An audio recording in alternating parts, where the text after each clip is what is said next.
नमस्ते दोस्तों। मेरा नाम ममता है। मैं विधवा थी। मेरे पति की मृत्यु 10 साल पहले हो गई थी। मेरा एक बेटा है जिसका नाम विमल है।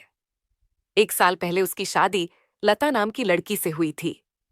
लता दिखने में बहुत खूबसूरत और आकर्षक थी। लता विमल का बहुत ख्याल रखती थी, लेकिन मेरे प्रति उसका व्यवहार थोड़ा अजीब था।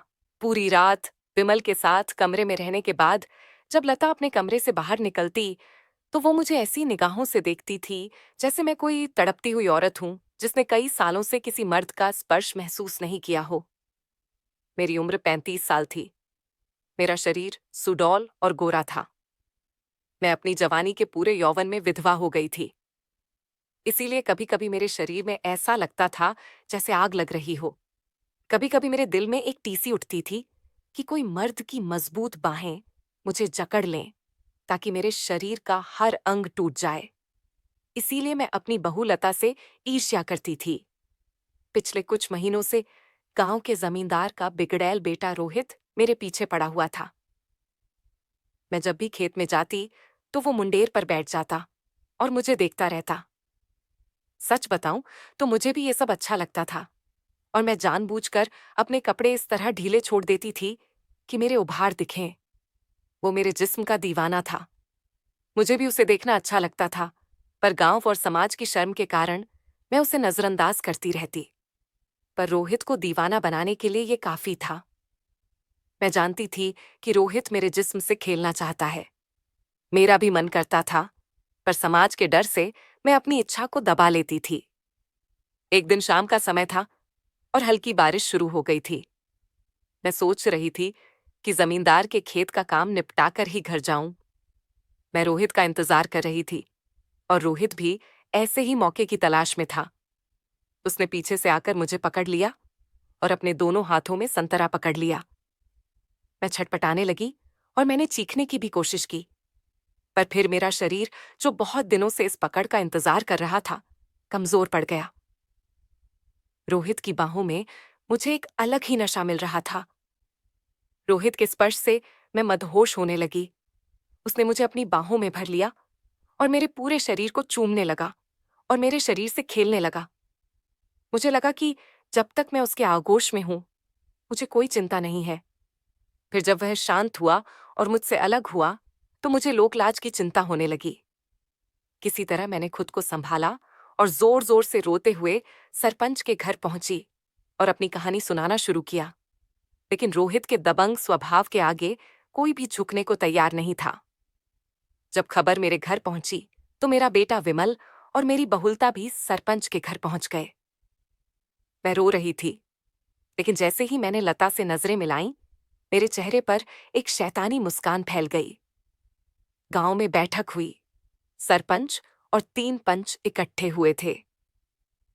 मैं एक तरफ खड़ी थी और रोहित दूसरी तरफ। गांव के अन्य लोग भी वहां मौजूद थे। गांव के एक बुजुर्ग व्यक्ति ने बात को आगे बढ़ाया और कहा, जो हुआ सो हुआ। अब ममता जो कहेगी वह सबको मंजूर होगा। तब रोहित के भाई पवन ने कहा, हाँ ममता, बताओ कितने पैसे लोगी? चलो बात यहीं खत्म करते हैं। पैसों की बात सुनते ही मेरी बहू लता खुश हो गई कि अगर उसकी सास 1-2 लाख रुपए मांग लेगी तो घर की गरीबी दूर हो जाएगी। लेकिन मैं बिना कुछ बोले रोती रही। जब सबने जोर दिया तो मैंने कहा कि मुझे लगता है सरपंच जी, रोहित की जल्द से जल्द शादी कर देनी चाहिए ताकि वह इधर उधर की बातें करना बंद कर दे। सब मेरी बात से सहमत थे, लेकिन रोहित की हरकतें और बदनामी देखकर कौन अपनी बेटी उसे देगा? एक अच्छे घर की बेटी रोहित से क्यों शादी करेगी? इस पर सरपंच भी चुप रहे। रोहित अब करीब 40 साल का हो चुका था, इसलिए वह भी चाहता था कि अगर उसे पत्नी मिल जाए तो वह चैन से अपना जीवन बिता सके। महेश ने कहा, ममता, तुम ठीक कह रही हो, लेकिन उसे उसकी बेटी कौन देगा? मामला उलझता जा रहा था और चौपाल किसी नतीजे पर नहीं पहुंच रही थी। इसका सीधा मतलब यह होता कि रोहित को या तो गांव से निकालकर सजा दी जाती या फिर उसके खिलाफ पुलिस रिपोर्ट दर्ज कर दी जाती। मामले की गंभीरता को देखते हुए अब रोहित ने खुद ही कहा, मैं मानता हूं कि मुझसे गलती हुई है और मैं शर्मिंदा भी हूं। अगर ममता चाहे तो मैं उससे शादी करने को तैयार हूं। मेरी इच्छा पूरी हो चुकी थी, लेकिन तभी बहू लता ने कहा, सरपंच जी, ये कैसे संभव है? आपके बेटे की सजा मेरी सास क्यों भुगते? आप बस पैसे लेकर मामला निपटा दे। तब पवन ने कहा, ममता की बात सुनने के बाद ही हम अपनी बात कहेंगे। मैंने कहा कि गांव की बात गांव में ही रहनी चाहिए, इसलिए मैं रोहित का हाथ थामने को तैयार हूं, हालांकि दिल से नहीं, लेकिन गांव की खातिर। सरपंच और चौपाल ने राहत की सांस ली। मेरी बहू लता सिर पकड़कर वहीं बैठ गई। मेरी बेटा विमल खुश था, क्योंकि उसकी मां को सहारा मिल गया था। अब उसका अकेलापन खत्म हो जाएगा। कुछ दिनों के बाद हम दोनों ने चुपचाप शादी कर ली। पहली रात को मैं रोहित से गले मिलते हुए कह रही थी कि जैसे ही एक औरत विधवा हो जाती है, उसे अधूरा बना दिया जाता है। वह घुटन भरी जिंदगी जीने को मजबूर हो जाती है। अरे, उसकी भी इच्छाएं हैं, और फिर मेरी बहुतायत। उसकी नजरों ने हमेशा मुझे अपमानित किया है। उसके लिए मेरी ईर्ष्या ने ही हमें एक करने का काम किया है। खुशी से भीगे रोहित की मजबूत पकड़ मुझे जीने की ताकत दे रही थी, और हम दोनों एक दूसरे से लिपट गए।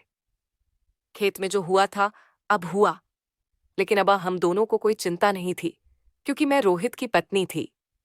मुझे कमेंट करके जरूर बताएं कि आपको यह कहानी कैसी लगी। अगर आपको यह कहानी पसंद आई हो, तो इसे लाइक करें और अपने दोस्तों के साथ भी शेयर करें।